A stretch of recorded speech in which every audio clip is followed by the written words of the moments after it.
गुरु प्यारी सत्कार योग साथ संगत जी राधा स्वामी जी। संगत जी, आपसे विनती है, अगर आपको ऐसी रूहानी साखियाँ सुनना पसंद है तो कृपया आप हमारे चैनल को सब्सक्राइब करें जी। चलिए संगत जी, साखी को शुरू करते हैं।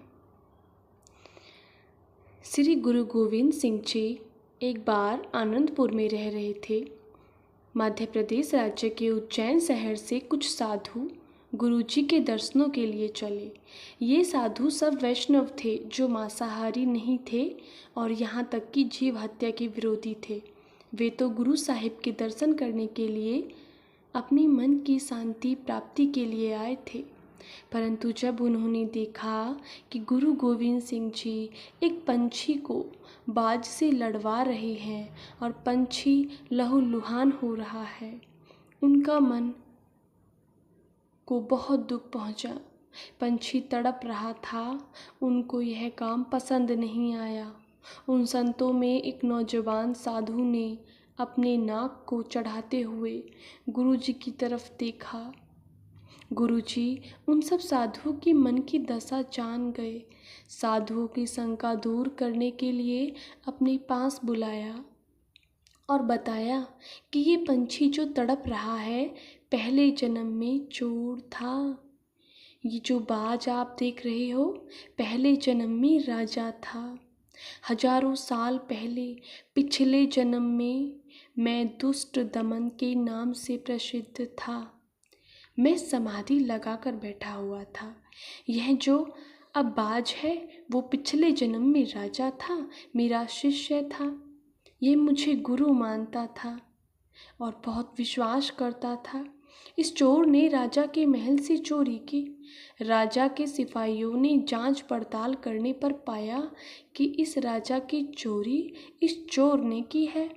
जब चोर को राजा के पास ले जाया गया तो चोर चोरी से मुकर गया और कहने लगा कि मुझे दुष्ट दमन की कसम, मैंने चोरी नहीं की, क्योंकि राजा तो मेरा शिष्य था, इसलिए राजा ने मेरी कसम उठाने वाले चोर पर विश्वास करके चोर को छोड़ दिया। इस छोटी कसम के कारण इस चोर को बार बार जन्म लेना पड़ रहा है। इस जन्म में वह चोर पंछी बना हुआ है और वह राजा बाज बना हुआ है।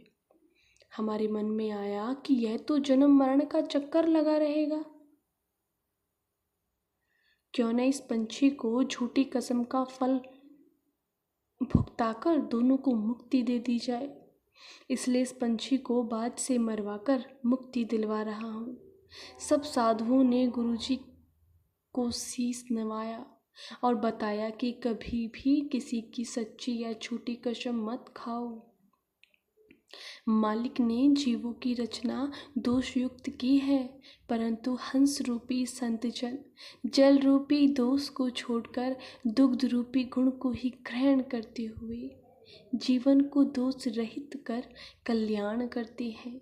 संसार को कुटिलता से बचना बहुत कठिन है। संसार की कुटिलता से बचना बहुत कठिन है। गुरु महाराज जी ने दया करके जीवों के जन्म जन्म का भार अपने ऊपर लेकर नाम दान बख्श दिया, लेकिन हम संसारी कार्यवाही में लिप्त होकर गुरु वचनों पर श्रद्धा नहीं, शंका करने लगते हैं।